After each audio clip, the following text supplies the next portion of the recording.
자, 내후 외환에 흔들리는 김정은을 꼽아봤습니다. 이현정 의원님. 네. 어떤 상황이 벌어지죠? 지금 이제 아마 그 주한미 대리대사가 지금 사진을 올려놓은 걸 보면 지금 현재 그 오창성 병사가 넘어온 그 바로 거기 있지 않습니까? 차가 거기에서 도랑에 이제 걸려서 넘어왔는데. 아, 저 사진이군요. 지금 이제 거의 사람 그 어떤 키만큼의 지금 도랑을 다시 파고 있어요.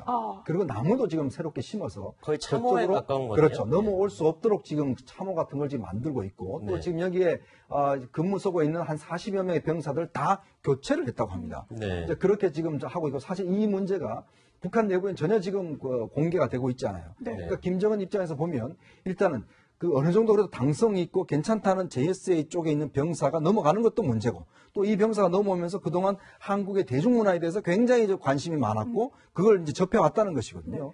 그리고 지금 이 병사의 몸에서 나온 걸 보면 건강상 기생충이라든지 옥수수라든지 북한의 지금 현재의 실태가 그대로 노출된 게 있습니다. 네. 그렇기 때문에 아마 이 상황은 김정은으로서는 상당히 위기가 아닌가라는 생각이 듭니다. 네.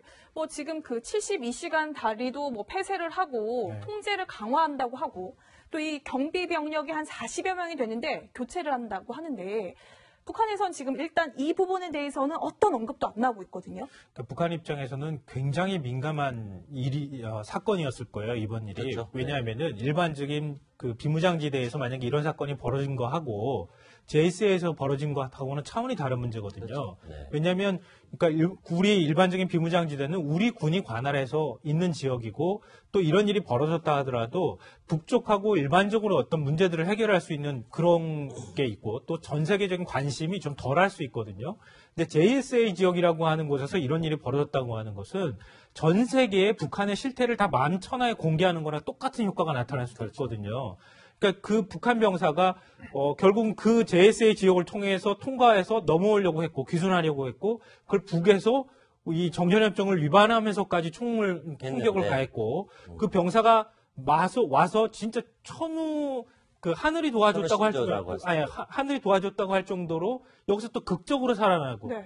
그러니까 북의 입장에서는 이 민감한 일에 대해서 어떤 방식으로든 그러니까 다시는 재발하지 않도록 하는 조치들 만들 필요가 있다 이렇게 보고 있는 것 같고요. 그렇죠. 그래서 지금 뭐 도랑을 판다거나 아니면 72시간 다리를 통해서 절대 앞으로 넘어오지 못하게 만든다거나 이런 것들을 아마 할 것으로 보이고 북한 내부를 결속하려고 하는 움직임들도 아마 더 앞으로 있지 않을까 하는 생각을 저는 해봅니다. 네, 저 26분의 어떤 영상을 통해서 얼마나 판문점 경비가 허술한지 그리고 북한군의 실태가 얼마나 보잘것 없는지 이런 부분들이 사실 만천하에 공개된 것 김정은으로서 굉장히 달갑지 않을 것 같은데요. 자, 소정석 국장님. 네. 지금 도랑을 파고 참호를 만드는 것.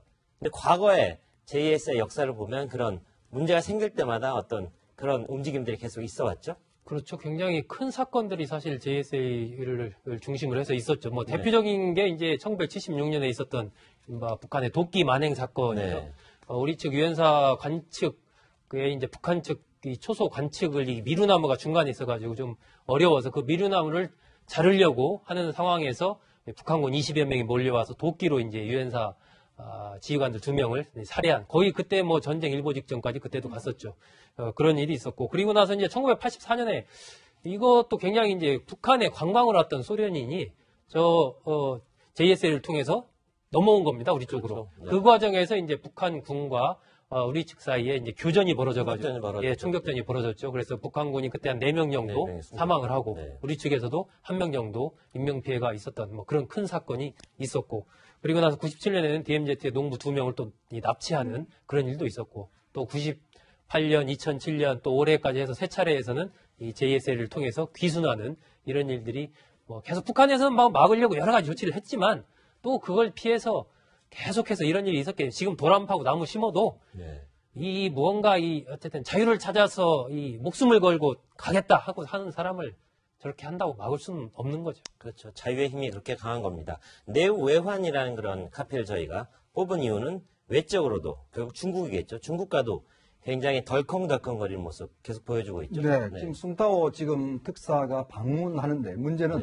숭타오 특사가 방문할 때 이제 에어 차이나를 타고 갔거든요. 그 바로 도착하는 즉시 그 다음부터 에어 차이나의 북한 그 기항을 전부 다 금지시켰어요. 끊어버렸어요. 그러니까 그 뭐냐면 숭타오 특사가 가서 김정은을 못 만났습니다. 안 만나줬어요. 이제 그러다 보니까 중국 입장에서는 이거는 안 된다 싶어서 바로 조치를 취했고. 체면을 송산당한. 네, 지금 이제 단둥 철교라고 하시면 우리가 이제 그 단둥과 신의주 간에 지금 조중 우호교라고 있지 않습니까? 그걸 통해서 많은 물자들이 사실은 이제 70% 달하는 물자가 가는데 이걸 수리한다고 지금 폐쇄시켜 버렸어요. 중국이요? 네, 중국이 폐쇄시켜 버렸습니다. 이게 뭐냐면 실제로 이제 지금 북한으로 가는 혈류와 같은 것인데 지금 예전에 한번 중국이 북한으로 들어가는 이 송유관을 수리한다는 이유로 한번 끊은 적이 있습니다. 한 10일 정도. 난리가 났습니다. 그때 북한이 이제 기름이 끊기니까. 근데 지금 사실은 겨울철이잖아요. 그리고 지금 먹을 것도 여러 가지가 부족한데 지금 일단 중국이 저런 조치를 취하는 것은 그동안 중국에 대한 말을 듣지 않고 또 중국 자체 지금 특사도 만나지 않고 이런 데 대한 중국의 노골적인 불만들을 지금 표출하고 있는 것이 아닌가 보여집니다. 네, 지금까지 위기의 남자 3명에 대한 이야기를 나눠봤습니다. 저희는 잠시 후에 돌아오겠습니다.